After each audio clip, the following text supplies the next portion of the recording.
Allegro is the number one marketplace in Poland, reaching over 20 million active buyers. But in Czechia, it's still in the investment phase, growing fast, yet operating in one of the most competitive and price-sensitive e-commerce markets in Europe. And with Allegro's growing visibility, Czech merchants talk about the platform both as a major opportunity and as a major disruption. Today, we'll explore how Allegro sees its role in Czech e-commerce, from export opportunities and smart logistics to marketplace fairness, compliance and long-term strategy for this market. Antons Nesterovs leads the team responsible for merchant success across all Allegro's international markets. Tony, welcome to Exec Talks. Pleasure to be here. Pleasure to have you as such a nice host. Thank you. I know you were not in Allegro back then. You were in e-commerce in Avon. But why did Allegro choose Czechia as a market to go to? So you told me we've got around a couple of hours to record this. How much have you got? That's long story short. Long story short, as I say, I haven't been at Allegro at the time, but look, Czech is a natural step. It's obviously a market that's close to us, so export logistics can be done easily. At the same time, it's high commerce maturity market. There is a lot of potential merchants here. From what percentage would you say that the success on marketplace is dependent on the price? Price is a very important factor, but it's not the only one. We have other factors such as, for example, quality of customer care, reviews, fast delivery. And actually, it differs a little bit market on market. Some markets, to be successful, you really need to drive fast delivery. In other markets, customers are more forgiving to not having a same-day delivery, for example. And at the same time, they're more price sensitive. So it does differ market to marketplace. Price is a very important issue. At the same time, we have to diversify between two types of products, right? And two types of sellers. You've got sellers who have mono products. So they're the only one seller offering that product. And essentially for them, it's less competition on a price. It's more competition for the visibility. Whereas when you look at, let's say, an iPhone, price would be a significantly more important factor due to the fact that you have to win the buy box and compete with tens of other merchants who are also trying to win the same buy box. Price is more important in such case. Can you tell me whether the importance of price is 60%, 80%? We don't open the data. However, the price is one of the important factors to play. Okay. The key is price. The recipe for success is actually quite simple. Price, fast delivery, in our case being smart and being part of the smart program.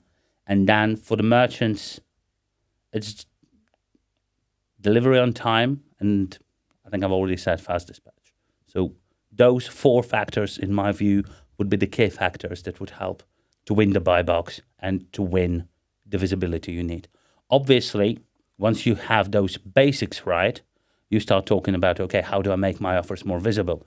How do I become, how do I start investing in ads to gain that visibility, especially in a super competitive areas?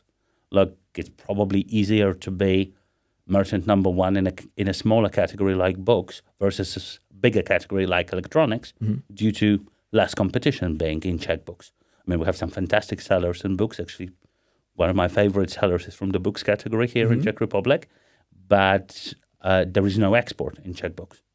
Yeah. Actually, it's not 100% true. There are some Polish exporters who export Czech books to Czech Republic. Really? Yes, in Czech language. And there is one Czech merchant who is actually exporting books in Polish as well to Poland. Okay. So we have some of the corner cases in this area.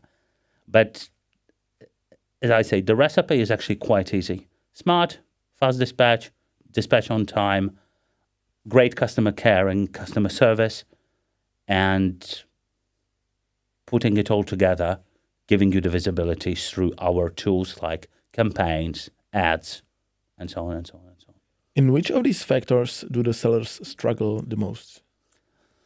Depends on the seller, depends on the category. When you look at, let's say, electronics, right? Then obviously getting the right price is super competitive area where merchants struggle. When you look at the category such as home and garden, where generally you have, in furniture, for instance, significantly more mono products, then I would say that it's much more about visibility and smart. Mm-hmm. So those are the areas. At the same time, there are known ways to gain the visibility. There are known ways to get the pricing. In Allegro, for instance, one of the things we do is we run a program called the Allegro Prices, which suggests that if we see that Allegro has something which we call a price defect, if we see that there is a product that is available elsewhere, we will compensate cheaper. Mm-hmm. We will compensate the difference to the end consumer and pay back to the seller what he was originally selling it for. You mentioned that customer expectations differ country to country, like in terms of speed and so on. What are the biggest differences among the markets you're in? Loads. So again, just maybe let me, not even in Allegro, but generally. So, for instance, expectations for fast dispatch in Poland are higher than expectations for fast dispatch in the Czech Republic. Really? Yes. So in Poland, the logistics works faster. Mm-hmm. At the same time, generally as a country, not just compared to Allegro, at the same time, when you look at purchases, Czech customers, to my knowledge, like to purchase with a discount. Mm-hmm. And like to have that discount more visible. So that's one of the things that we see in Czech Republic. Generally, purchasing patterns are slightly different, and that's where, when you look at the platforms, Allegro CZ versus Allegro PL, they're similar. The core is very similar, but they're not like for like. Some of the things are slightly different between the platforms. Obviously, in Poland, we've had 25 years to develop the platform. We have our own BPLN. We have our own, let's say, Smart Coins program, which is a program on top of Smart. So Smart is a bit more developed. But we look how to bring the best to combine, and also where do we need to localize to make it work. Another factor is in Czech, we have a significantly bigger 1P business, obviously because of mall acquisition. Mm-hmm. So that way we are slightly different to Polish 1P. Following up on the mall acquisition, do you see Allegro today as more cautious or more confident about further international expansion? I would say we've always been confident about international expansion. Mm-hmm. And I definitely see strong drive from our CEO on taking the opportunities if the growth opportunities present themselves and if they're justified. So we are really inspired by Marcin's vision of taking the opportunities and working with pretty much all the data we have to ensure stable growth for Allegro. One of the areas is not just international expansion, but also this is our approach to AI. When I talk to my peers, I genuinely don't see such a big adoption of AI mm-hmm. in the businesses as we have done on Allegro. What have you done so far? Pretty much AI, what we haven't done is a better question. AI is pretty much part of everyday's life of the individuals when we do research, feedback, but also when we loads of agents, both self-serve agent for some of our sellers, but there is also some of the functionality that was released on the app for the customers. But just generally, when we write the data, when we do the fact, we have our own model that we leverage to do that. And I think the adoption is really high. Mm-hmm. And the employees find it really efficient, and the employees find it really interesting as well. I can imagine then the bigger an organization, the more difficult to do an AI transformation. How come Allegro managed it to do so well? I think we're still at the start. I think we need to continue to do it better and better and better. But generally, when you do a transformation, you have to have a few early adopters, and you have to make ambassadors out of them. And we actually have an ambassador program for AI. And then you have to create a movement. You have to show to people that you use it. You have to show to people how to use it and where it could be really successful and significant. I think the funny thing is we've received recently we were doing some end of year reviews for our employees, and we've received a guide how to do the end of year review. And like 2-3 years ago, I remember that such guides would normally be a person telling where to click on a camera and how to put the right things in SAP and so on and so on and so on. This year, we were greeted with a pretty refreshing new 2-minute AI video that actually did the same. So that's one of the examples how we're doing it. And I think the adoption is really high. And for us, look, AI is one of the ways to gain competitive advantage. Talent is the other way to get competitive advantage. I think we need to combine both in order to be where we want to be. Are you aiming to hire a lot of new talents in the Czech Republic? I think generally the hiring of talent in Allegro is quite office agnostic. We try to get the best talent across the markets where the markets are present. Look at me, right? I'm based in Prague. Yes, I have to travel quite a lot in my role, but half of my team is in Warsaw, half of my team is in Prague. My boss is based in Berlin. He travels to Warsaw, he travels to Prague, he travels to Poznan, where he needs to. So I think we are just looking at the best talent. Okay. Not necessarily where that talent is placed when we hire. Okay. Recently you published your results for Q3 and you reported quite a significant growth in the Czech market. We did. Was it like 60%? Yes, it was 60%. Just a caveat, it wasn't just a Czech market. So I think about 59 or 60% across 3 IE markets. We report them together. So Czech Republic, Slovakia, Hungary. Which one of them is the most important for you? I think all of them are really important for various reasons. Czech Republic is the biggest market. Slovakia is the new established market. Hungary is a really new market that we really aim to grow. Where we see a lot is, remember a couple of questions earlier, we talked to you about price being one of the barriers in the electronics category for local merchants. Well, when we'll compare and look at the price defect, for instance, we can see that Hungarian merchants don't have such a high price defect versus some of the Czech merchants. So there is definitely an opportunity in the Hungarian markets that we see, and that's what I'm going to be working on. We've got the team in Hungary is small, but they're very powerful and I think really geared up for success. And I think that, yes, all of them are equally important for different reasons.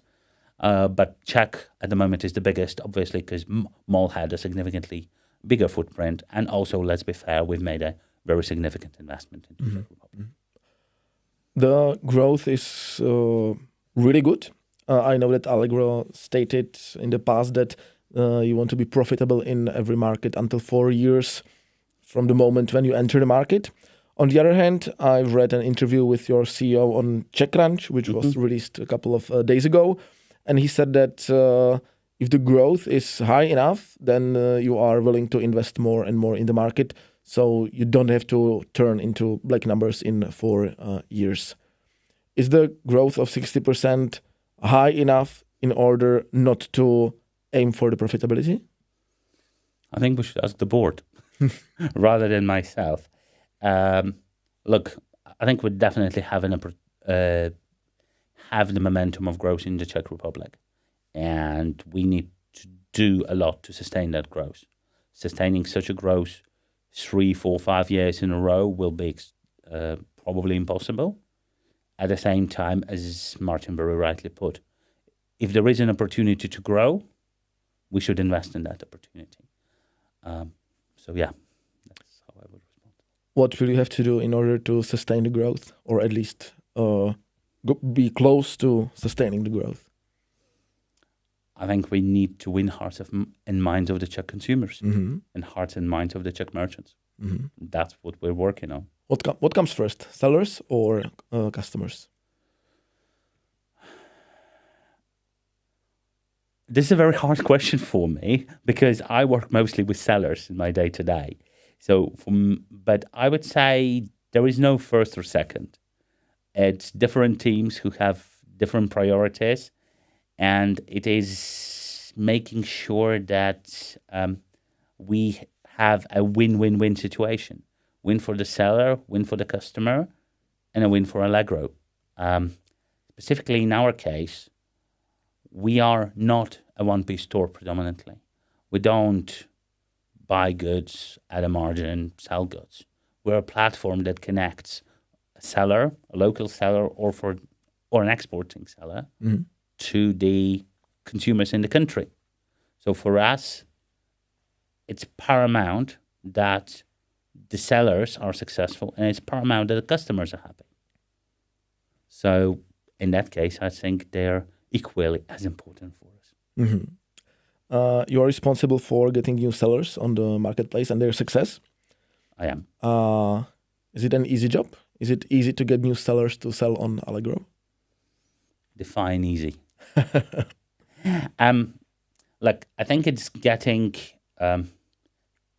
compared to where we were 2 years ago.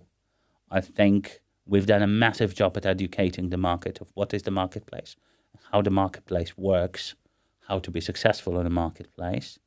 And we see that, in my view, there is a mind shift in some of the sellers who start to perceive marketplaces, rightly so, not as competition, because we're not competition to e-shops, essentially. What we are is we are an enabler for them to meet incremental customers, make incremental revenue, make incremental sales. So I think this mind shift's happening, and it will only accelerate.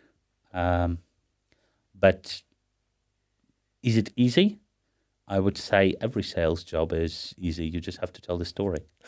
It's all about, a lot of people believe that in sales you've got to be about you've got to have the best product. And I think we do have an amazing product, but for me, sales is about painting a story and telling a vision and making that win-win-win situation I was talking about.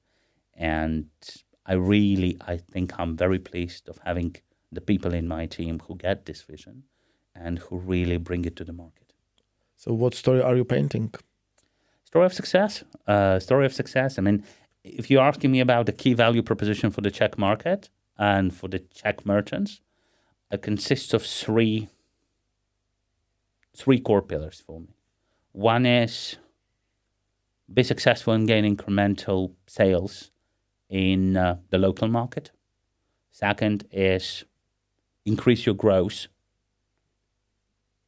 a couple of times when you go and start exporting.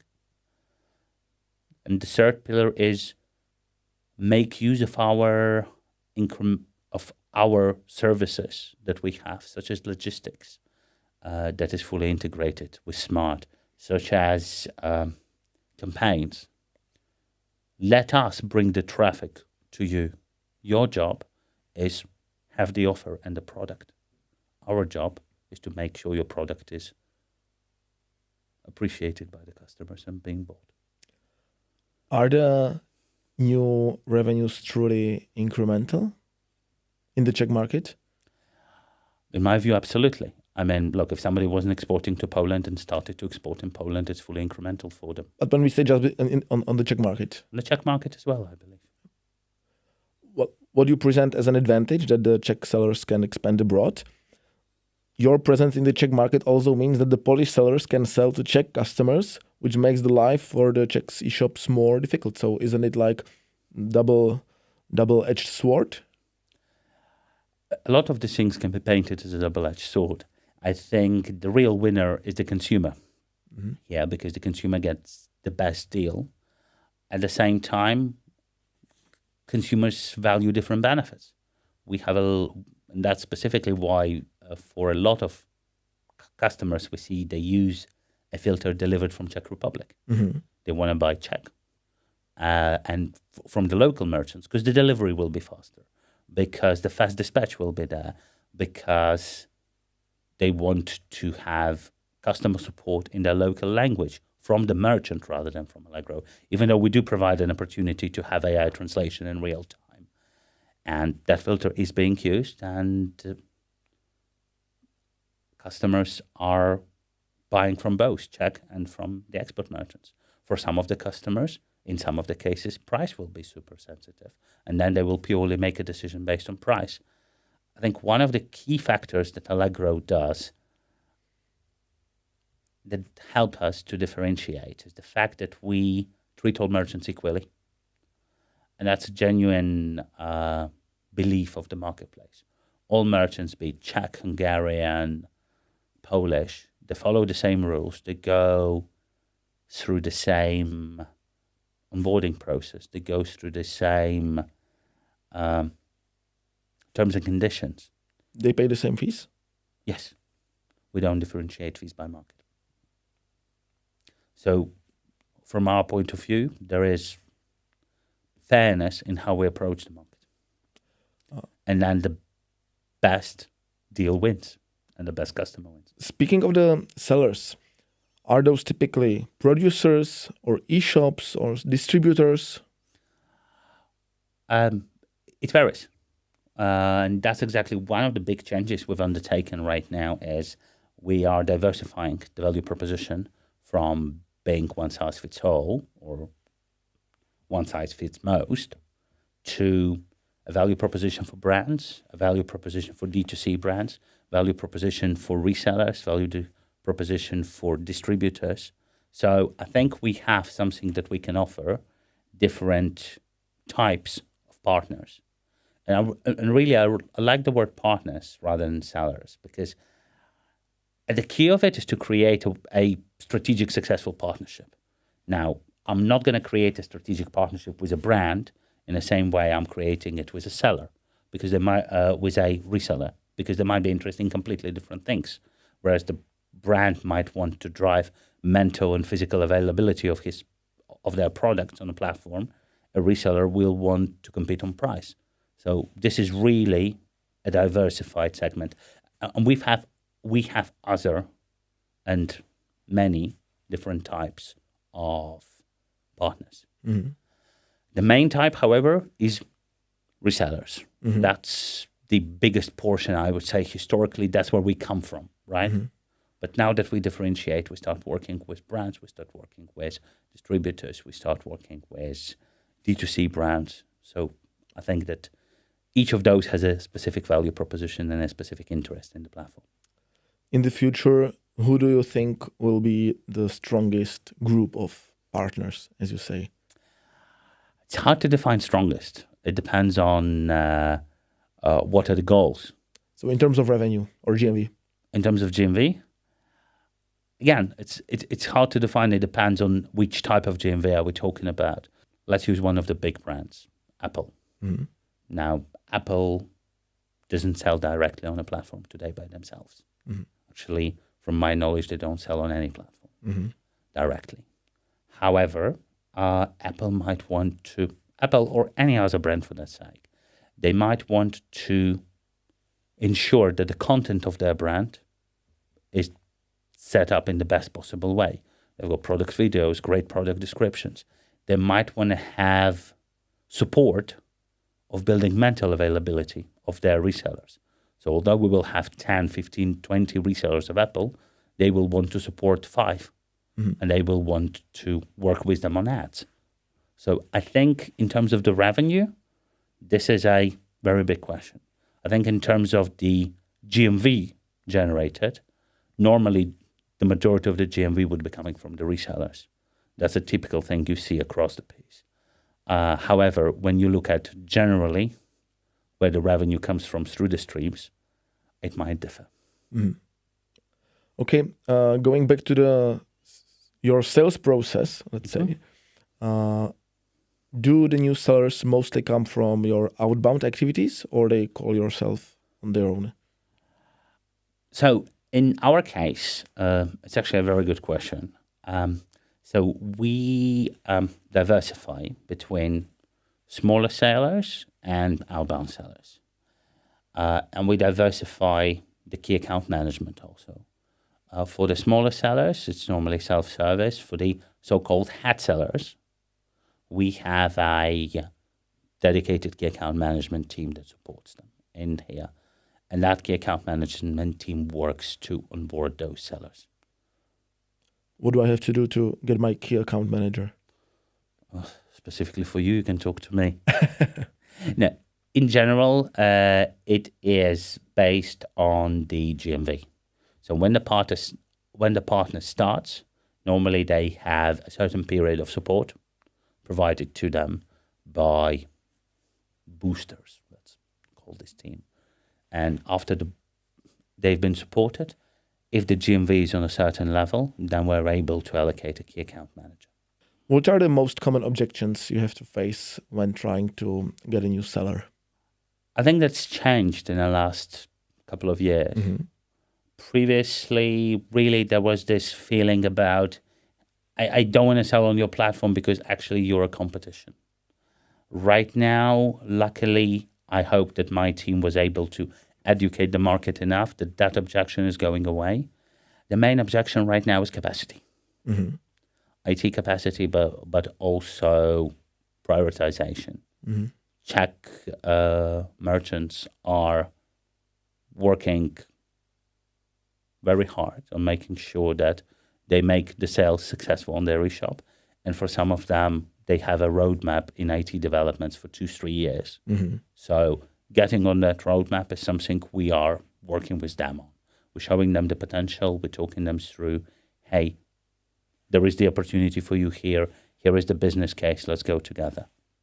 And that's, I think, that would be the biggest objection we see so far. Okay. Any other? We're in Czech Republic, so naturally there will always be an objection on fees. Mm-hmm. At the same time, we are, to my knowledge, the cheapest platform on the market right Really? now in terms of fees. Yes, according to my knowledge, we are. Okay. If I take direct competition into account, we may see that some of the platforms would be having double the take rate that we have in some of our categories. Who do you consider your direct competition? Good question.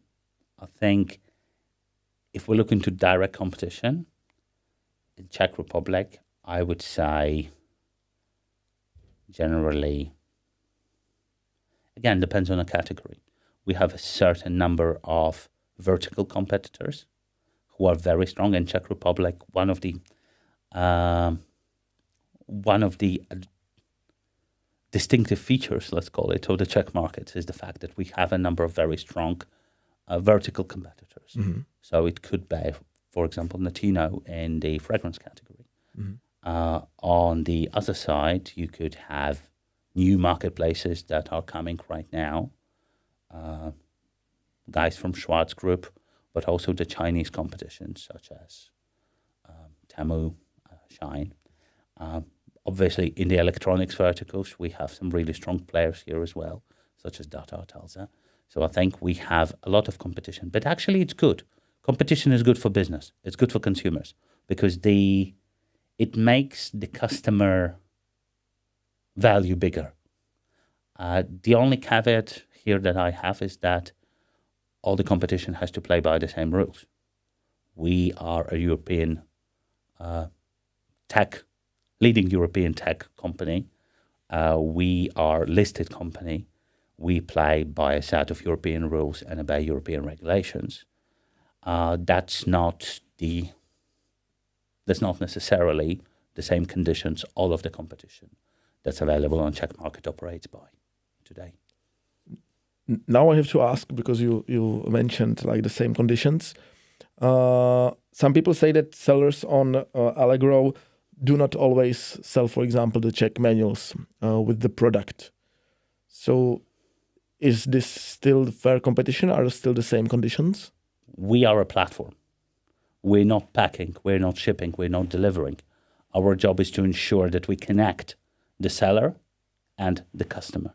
We are obviously educating the sellers, and we're taking all the regulations very seriously in terms of education, in terms of guiding people.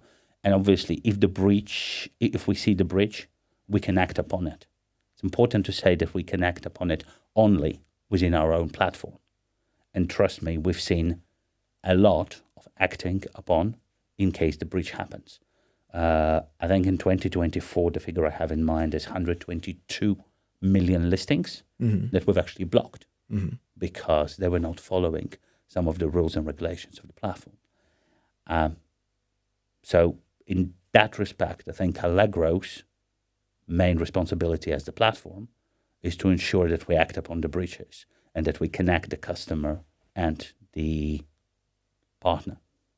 At the same time, I want to say that we're not a regulator, and we work with regulators to support the education, but also to make sure that the message on fairness in the competition is said very loud and clear.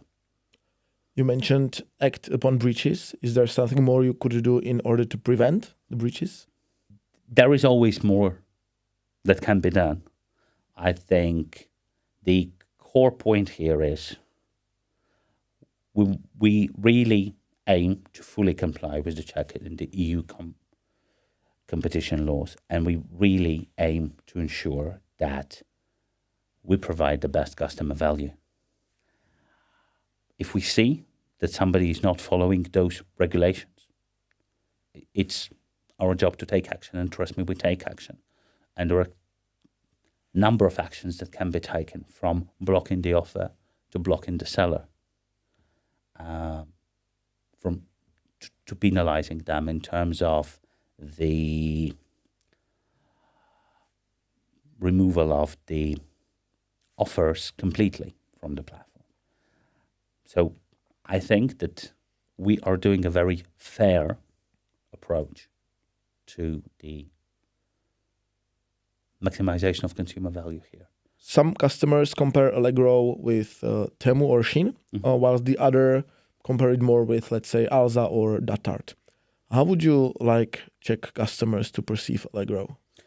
Look, our main appeal to the Czech market, in my view, is quite clear. We can bring you the unrivaled and unparalleled selection of the products that you can find. At the same time, we will bring you great prices.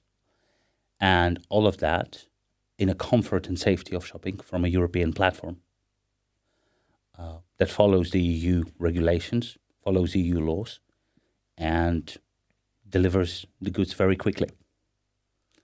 So I think that itself is a winning formula for the Czech market. I've read in the interview on Czech Ranch with your CEO that you have 80 million unique products in the offering. Isn't it too much? I don't think so. Actually, we want to be a shop where you can find everything. The place where you go for your everyday shopping, the place where you can deliver, where you can find the things that are very unique, and at the same time, the things where you find all of your everyday essentials. I actually have a funny story about that, because we were preparing, not that long ago, we were preparing for an event. And the event was just before Easter, and we pulled out to show our top partners what are the best-selling products in Czech Republic this week. And the product that was on the first place was doors, automatic doors for the chicken coop. Really? Yes, sold in thousands in Czech Republic. Okay. So that shows you that even some niche products can actually be very, very successful. And there is a demand for that. So we want to be the place where you go to find automatic doors for the chicken coop, but also where you can buy your shower gel. I can imagine that when a customer knows what he or she wants, it's quite too easy to find it on the eShop. But when I'm buying, let's say, more complex product, something which I'm not buying every day, I don't know, fridge or whatever, then it can be difficult for me to choose one fridge from those thousands and thousands. How does Allegro help customers to make the selection? So obviously, you have a variety of filters that can help you to choose the right one. For instance, you can choose by brand, or you can make a selection by size. You can make a selection by the delivery so that you will get it the quickest. And then at the same time, obviously, you have ratings and reviews, and you have ratings and reviews of the merchants. So you can find the best model. Then you have descriptions and all the parameters of the products. I actually think that we have the most robust requirements for the parameters of the products we show on the site. So I think there are loads of opportunities for you to review the products. I think where we, and actually generally European platforms, could do a better job is the discovery. So not necessarily when you're buying a fridge that you would be really investigating, but helping you to discover new things you actually haven't thought about. This is a sales model that is very popular in China, generally because search is not very popular in China. At the same time, I think European players have to work on the way to improve the way we help our customers discover new selection and things that will surprise them. What is your plan on improving the discovery phase? There is a plan. Is it a good plan? I believe it's as good as a plan can be. Okay. You mentioned search. I do not expect that you would tell me the exact numbers, but I suppose that many customers just come to Allegro and use the search bar. Is that correct? That is correct. Much more customers than use the filters, for example, and going like through the categories? You use both. You go through the search bar. You can find the category in the search bar. You can find filters. You go back to the category. As you know, as Google has described a couple of years ago, this customer journey, I think previously we had these phases in the funnel: think, do, care, and so on and so on and so on. And a couple of years ago, Google has described it actually, okay, so there is a start of the shopping journey, then there is a mass, and a journey somehow happens, and then there is a sale. And we actually don't know how it happens. So the whole point is the customer journey can go all around the website and use different ways to find the product. In Poland, for example, a lot of customers don't actually use search. The data we have suggests that the majority of customers actually start their product search on Allegro. And that's definitely a benchmark for us. We'd love for the same to be happening in Czech Republic and actually across all of the international markets of ours. If a local seller wants to start selling on Allegro, what kind of support does they get? So I think the biggest support that we have for the local sellers who want to start on Allegro is the welcome program. So by the welcome program, we grant every seller 150,000 crowns in their domestic market, and then a similar amount in Slovakia, Hungary, and a little bit less in Poland, 50,000 zloty, as provision that they can use to sell. So essentially, on the first 6 months, because normally it takes 6 months to get that piece, and we say it's either that amount of money or 6 months, our sellers don't pay provision. That is allowing them to really build up the understanding of the marketplace. The second really, really, really underused asset that we provide is a subscription to Allegro Analytics. So Allegro is actually a super open platform. Every seller can have a subscription to Allegro Analytics and can get the data on all the sales of category, all the best sellers, all the pricing, so the sellers don't have to guess. Do I have to be seller to get these analytics? You do have to be a seller, and you have to have a subscription. For the I think the subscription costs. Try me. I don't want to lie, but it's a really affordable amount. I think last time when I was buying it, I was buying it in Poland for my dad. It was 150 zloty per month, so 30 euro.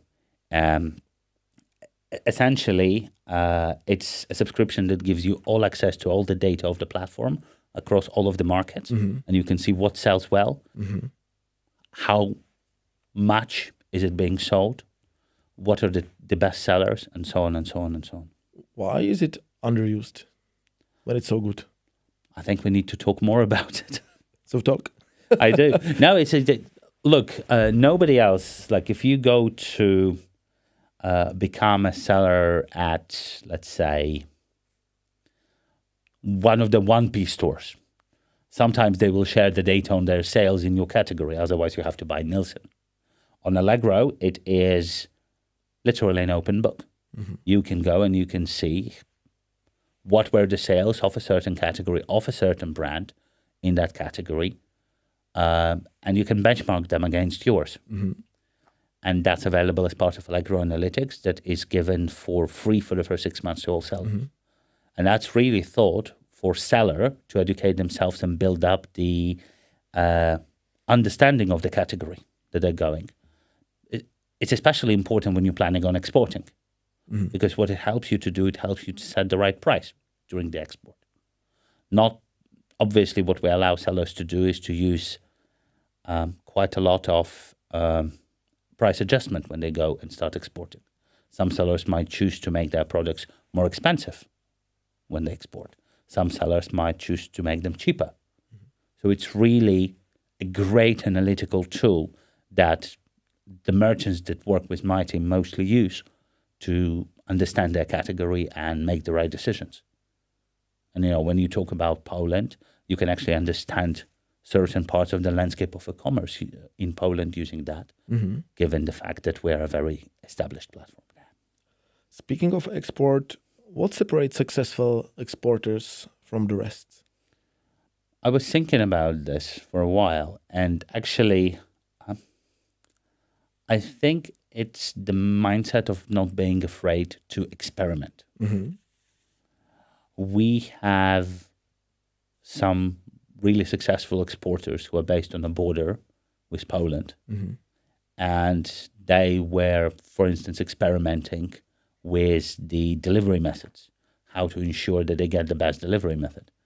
And actually they found that for them, the best delivery method is not an export delivery method, but is a so-called direct injection. So they have bought a van and they move the van from Czech to Poland with their parcels, and they leverage the Polish parcel machine to send out the things. So it's about being creative and experimenting. At the same time, it's also following the five basic rules. Get your product, price, promotion mix right. Make sure that you are smart. Make sure that you have all courier options enabled. Make sure that you have all of your portfolio listed on a platform. Make sure that you use tools like dynamic pricing. Those are the things that really separate. One other one I would say is don't be afraid to use advertising. Don't be afraid to participate in campaigns. We have campaigns every month called Allegro Days, and that is a great way to gain additional visibility. Advertising is a way for a reseller or a brand to get additional visibility, therefore increase sales, but also build the top of mind. So successful exporters are not afraid to use those things and really dedicate time to doing that. So going and starting to export is very easy on the platform. You literally have to click 4 buttons to start exporting your products. But on top of that, you obviously have to have an infrastructure for export. You have to understand that when you suddenly start exporting to Poland, your number of customer queries might double. And you need to have someone to answer those queries. Because if you will stop answering those queries, your quality score will go down. So the really successful exporters, they think about it and they build their company around that. Okay. How important is Allegro Smart for your success, and both from the perspective of customers and sellers? For the customer, I think it's a fantastic loyalty program that gets value. It is an award-winning loyalty program in Poland. It is driving a lot of successful loyalty in Czech. And it's a no-brainer. It's super easy to get and super easy to justify. For a very small amount of money, you get absolutely free delivery. What is the amount of money? So it's 24.92 crowns per month. 299. In order to be cheaper than Alza, then it's 24.92? It's 299 crowns a year for an annual plan. However, when you look into it from a seller standpoint, it is, and by the way, there is a free trial and first 8 deliveries are for free. You don't have to have Smart. You'll get that. When you look into seller perspective, a lot of our sellers, when they join in Smart program, they get 2 massive advantages straight away. First of all, they get lower delivery costs. Second of all, they have increase in sales. That's almost imminent. And that is due to the fact that Smart offers are both preferred by the consumers, but Smart is also seen more positively by the buy box auction. If I'm a seller and I want to become a part of the Smart program, Yes. what do I have to do? 2 things. So the way Smart works for sellers is actually quite simple. We ask the seller to participate in co-financing of the delivery for the customer. We normally allocate something like 20 to 25% of the cost, depending on the category of the parcel and the cost of the parcel, to the seller. The rest is paid by Allegro. And generally, you have to use one of the courier methods that are available under Ship with Allegro or Allegro Doprava, as we call it here. So it's most likely going to be one, but it's also going to be Zasilkovne and some other methods. And from the customer point of view, Yes. is it a big booster of the frequency of shopping? It is. How big? It's Very big? sizable. Sizable. Let's call it that way. Look, it's a very basic thing. It's a subscription for people to gain free delivery. Let's look at it this way. It costs 29 crowns per month. Average delivery is 60 crowns right now. That's even cheap actually, but let's say 60 crowns. So it works out if you buy more than 6 times a year. I think most of us buy more than 6 times a year online. Yeah. And it's really a big benefit for the customer. It's a benefit for the seller. And it is a heavily subsidized program from Allegro's side because those free deliveries, they're almost fully paid by Allegro. How many Polish customers you have in Allegro Smart? I think the number in total is above 8 million. Okay. In Poland or in all the markets? Across all the markets. The majority of them will be in Poland just because we're more established in there. And what about advertising? But again, just to the Smart, it's an important piece of our revenues, but it's actually an expense because we are mostly paying for all of those deliveries, right? Yeah. So I don't think it's a revenue stream per se. It's a stream of revenue, but it's also a stream of expense for us. Okay. And ads, that's just mostly pure revenue stream. No, it's But it's profitable. You have to have people. That it will be profitable, but Smart. One of the reasons why our revenue is in Q3 is growing double the speed of our GMV. So if I'm not mistaken, the GMV was around 10% growth. Revenue was around 20%. That is due to an increase in ads revenue. And that was called out actually in the last report. How strong is it in Poland? Ads? Yeah. we like to refer to it as the retail media powerhouse. I think we have a really strong market share of retail media in Poland. And what about in the Czech Republic? I think it's developing. We don't yet have all the products that are available for advertisers in Poland. In the Czech Republic, I mean, you might imagine we have more data, so more targeting options in Poland versus Czech Republic. But also some of the managed advertising is not here. In Poland, there is a display product, for example, which is not fully yet available in the Czech Republic, which is self-service. So we're working on unifying that proposition to make sure that we bring Czech advertisers same value as the Polish advertisers. Do you think retail media is well spread or well established trend in the Czech Republic? Good question for a person who has the background in marketing. I do think retail media is actually a very much growing trend nowadays in the Czech Republic, as well as around the whole of Europe. It's a very good mix between building that mental availability and building the physical availability.